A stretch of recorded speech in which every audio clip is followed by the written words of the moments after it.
how are you showing up internally, mentally, to your meetings, to your business? What is your state? Is it positive? Are you in a growth mindset where everything is possible? You just have to learn how? Or are you in a negative mindset where you're like, man, this sucks. I can't believe I got all this weight. I got all these bills to pay. I can't believe I need this project. I have to have this. Like, that's a state. Welcome to the Sales Made Simple podcast. This podcast is dedicated to helping overwhelmed outdoor living professionals, landscapers, and hardscapers just like you increase your closing rate to over 75% without doubling your workload so you can build a seven-figure business that doesn't need you. I'm your host, Joshua Gillow. Let's dig in.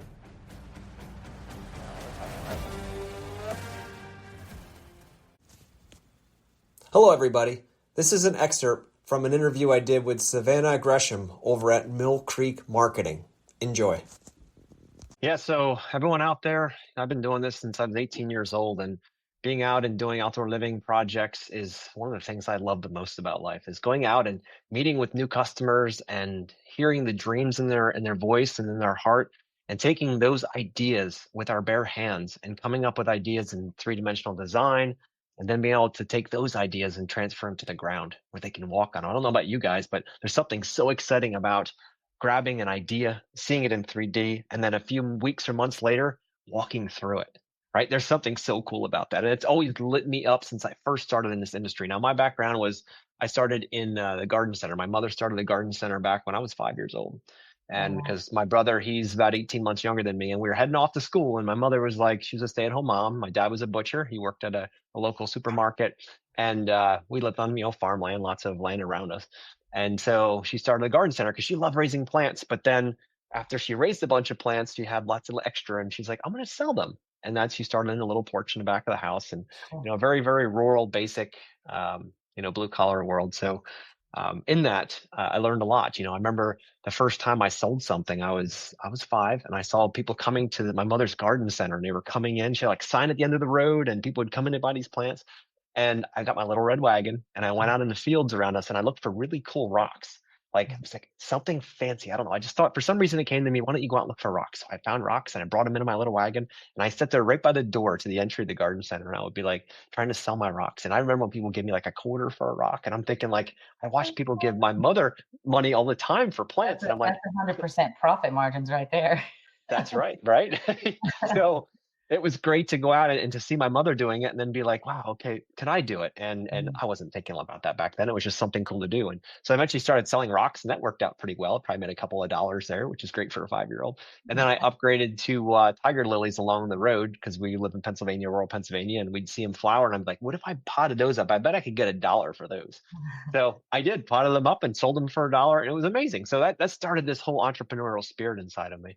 And I loved helping people, connecting them with what they need, want, and desire, and being able to facilitate that, be the connector of those two things. That's fueled my heart all the way through the years of working in the garden center. I worked from age 5 all the way up to age 18 there. And not at 5, but in teenage years, we would work 5 to 7 days a week. We didn't get paid. We just worked. It was a family business. That's what you do in a family business. You support it. We always had food on the table. We always had plenty of things to keep us entertained. We didn't have much of a social life, and I barely played video games because we were busy, right? It was constantly building a business.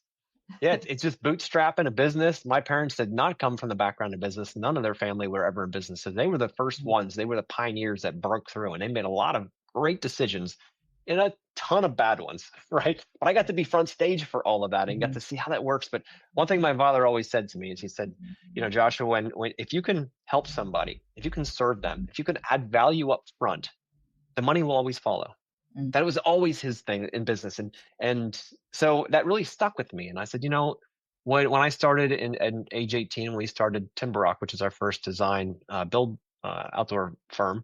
We didn't do anything. We did everything outdoor in the sense that we worked outdoor, but we weren't doing outdoor living spaces. We first started, I had the proverbial F-250 gray pickup truck, a couple of wheelbarrows, and some shovels. And we would go along the Delaware River, and we would clean up after floods. And we loved the floods because we'd go along and clean up all the banks and for homeowners, and we'd make money doing that. I'll never forget when the first customer came into the garden center and said, hey, I'll pay you guys $1,000 a day if you come to my house and work. And I'm thinking, man, remember, Savannah, we never got paid to work. So the idea is that I'm like, $1,000. Did I hear that right? I'm like, there's There's 7 days in a week. We're going to be rich. Like, this is amazing. Yeah. So anyway, fast forward that we started a business out that way. We do just about anything that they'd ask for outside. And we've done everything from, cleanups to resetting pavers to tearing down walls, putting up walls, all that stuff. And Mhm. eventually it kind of led into what more of my bigger passion was design side of things. Like taking the idea from words to something visual. And Yeah. that was pretty basic in the beginning, eventually into 3D design. I know that's not what we're here for today, but I want to give you a sense of the roots where I'm coming from, because I certainly did not have a silver spoon put in my mouth, and I've had to figure a Mhm. lot of things out. I've got a lot of Mhm. scars and broken bones from poor choices made, but they're great lessons that always stick Mhm. with us, Yeah. and specifically around the conversation of selling, right? So much of selling is psychological. Any of your listeners out there right now, anybody that's watching this is thinking like, all right, well, I just need a new strategy. I Mhm. need a new way to be able to get Mrs. Jones to pull out her checkbook and say yes to me, right? And if that's your target, we need to do some work first.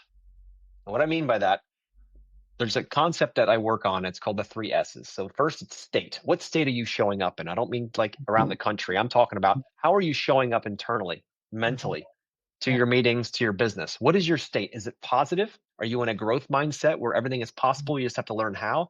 Or are you in a negative mindset where you're like, man, this sucks. I can't believe I got all this weight. I got all these bills to pay. I can't believe I need this project. I have to have this. Like, that's a state. Yeah. Physiology, focus, and language, right? What does that look like for you? Because once we start with state, once we get that more on the positive side, then we go to story. What story are you telling yourself around selling? Mhm. Mhm. What stories did your parents say or people around you say as you grew up that you adopted, right? Money doesn't grow on trees. You got to work hard for money. Money's for rich, and rich people act like that, and we're not like that. Mhm. All of these stories that are in our world as we grow up, in our environment, how many of them have been internalized by you without you even being aware of them? Because if we have the state right, positive, we have the story right, then strategies are easy. Mhm. But if you have a poor mindset, you have even a poor money mindset, you have stories around how people like you don't make money like that, you wonder why when you get strategy, you keep failing. You self sabotage Mhm. because you're like, man, I can only get like, I grew up and like I said, I had no money. I'd work for 20 bucks a day on a farm baling hay for 20 bucks and I was happy. Yeah. That's just how it was. So the idea of having someone say they'd pay me $1,000 a day to do something that was not as hard as baling hay was beyond my mind. I was like, Yeah. what? And Yeah. another big thing that shifted for me, Savannah, is once I got out of that little bubble of the garden center, and we're a very rural part of Pennsylvania. So that Mhm. little bubble of the garden center, and I started working with people who had $1,000 to pay, right? I couldn't understand. My poor money mindset jumped in and said, I don't think these people have like $1,000 or $5,000 to spend on outdoor living. I felt guilty giving the numbers because Yeah. my world was not like that. So when Mhm. I'm sitting here talking to somebody and I'm like, all right, well, this is going to be a $3,500 job. I'm like, Yeah. because I certainly didn't have that money. But for them, However, they're like, "No problem." yeah, but I was casting, projecting Mhm. my Right. money mindset on somebody else. Right. And I was shooting myself in the foot left and right because I would show up to a with a proposal in my hand and I'd be like, "Well, Mrs. Jones, it's I can do all this work for you and it's like $3,500." Like I Yeah. couldn't even look her in the eye. I was Yeah. like I couldn't do it because I was like because my poor money mindset was around this whole idea that nobody would pay that much because I wouldn't pay that much for that because I didn't have it to pay. Yeah. Right? So we have to be very careful, listeners and viewers out there. If that's you, if you find yourself cringing or you feel some kind of conflict inside when you're presenting numbers, we have Mhm. to go back to the story that you're telling yourself around what money is, what you're worth, how much you can charge. Because I don't care about strategies. We're going to talk about strategies today, but I want to get this out first. Because if we don't set the framework for this, Yeah. everything else is going to end up not working for you. Mhm. So after that, I started to realize that, you know what? I had to change my mindset. Now, I didn't know this then. I mean, after years of coaching and growth and personal growth journeys and all that stuff, I understand it now, but I didn't understand it back then.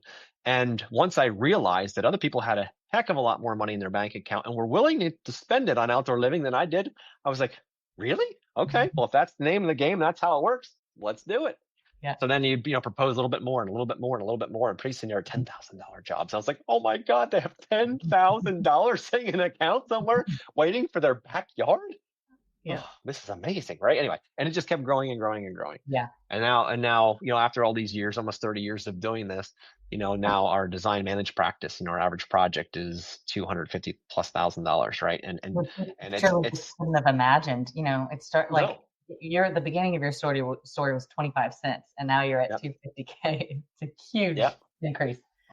But what changed the most, Savannah, it wasn't just the numbers, the amount of Right. zeros.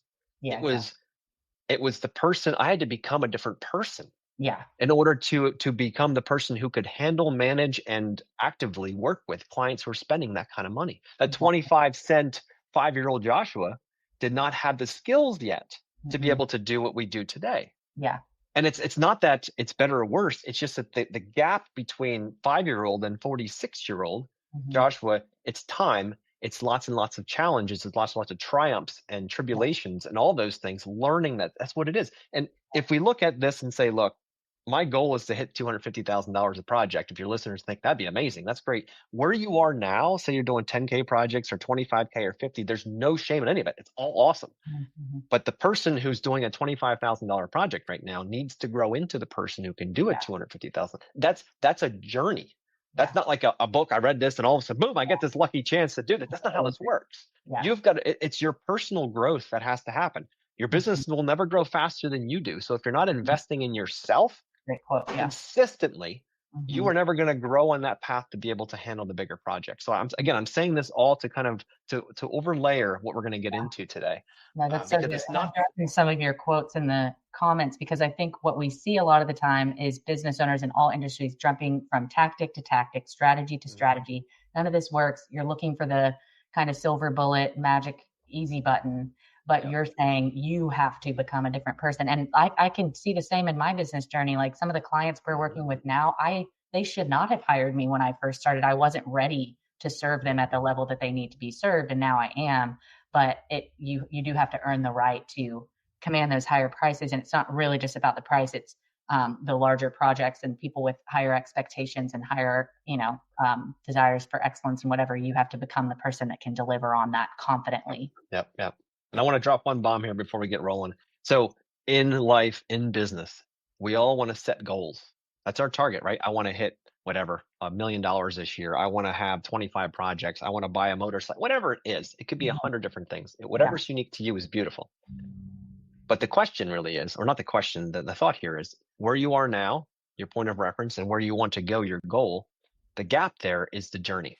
Yeah. Most focus on the goal, and what they miss is the journey. Hmm. What Hmm. we as humans want the most is the growth, the becoming in that journey to become the person who can afford or buy or do or whatever it might be that goal. So Yeah. listeners out there, when you're in there grinding out there, just hustling your butt off to get up to that goal, don't stop and smell the roses. Hmm. Or don't forget to stop and smell the roses. Yeah. Most are just so heads down. They're just like, I want to go, go, go, go, go, go, go. And all of a sudden they get the goal and they're like, no, what's next? Yeah. Two things that makes me think of, I'm assuming you've read this because it's sounding, what you're saying is sounding like this. The book, The Gap and the Gain. Have you read that before? I've heard, yep. Okay. Okay. Long time ago. Yeah. Yeah, but it's basically all about like high achieving individuals focus on the gap between where they are now versus where they want to be. And because of Yeah. that, they're constantly discrediting what they've done. They feel like a failure because they're not at the Mhm. gain goal. And a lot of the time the goal is attainable and other times it's like that's just not realistic. Like you're Yeah. striving for perfection, which doesn't exist. But if you focus on where am I now compared to a year ago, it really Yeah. creates gratitude and makes it easier for you to keep going. And then the other thing, I read a book called I can't remember which book this was, but the author is John Mark Comer. Are you familiar with Okay. him? He's I read a lot of books, so I don't okay. know. So, Okay. He's yeah. a Christian author, and he writes. It doesn't really write about business, but it kind of applies, I think. But he talks about the difference between setting a goal and setting like a transformation target, kind of. So it's like Mhm. instead of saying, my goal is in 12 months from now to run a marathon. That's Yeah. great. But what happens when you run the marathon? Now, what do? Now I need a new Yeah. goal and I need to constantly kind of push those goalposts back. But then Mm. you realize if I make the goal, I want to become a marathoner or I want to become a runner. Mhm. That's a Yes. lifelong project and you're always working towards it. And I think that's kind of what you're hitting on. It's not just about what do I want to accomplish, but who do I want to become? And then the Yeah. accomplishments tend to follow from there. Yeah. No, 100%. You're spot on with that, Savannah. Because what happens often, especially as high achievers, Mm-hmm. is that we keep moving our goalposts, Yeah, and exactly. then we're never satisfied. So we finally say, "I want to hit $1 million in revenue this year." We do, and then we're like, "All right, well, there's 12 other people that have done more." Like Right. your mindset, we call them saboteurs. Sages empower you, saboteurs tear you Yeah. down. I read So that it's a book. negative. What's that called? That's what's his Emotion, name? something intelligence. Um, exactly. Yeah, you got it. Oh, I love that book. Okay, we Yep, got to yep, yep. book recommendations after this. No, for sure. There's so many good ones. But this whole idea, right? And so we have to be careful as high achievers, as business owners, that we aren't constantly moving the goalposts, that once we Yeah. get somewhere, that we celebrate it, right? Mhm. Whatever we celebrate thrives, and whatever we don't celebrate dies. And Yeah. we don't think about those things. We think about, oh, I got there. Good. I just What's made it. next? Like, it's the marathon, 26.2. I'm good. All right. All right. But now what's next? Yeah. Right. So anyway, we can go on for days with No, this, that's Savannah. I good. have a That's feeling. really good So though. I think that's a lot of people don't focus on those the state and the story, like you're saying, and jump straight to the yeah, strategy. And I think it's really, really important that it you is. do that. So that's awesome.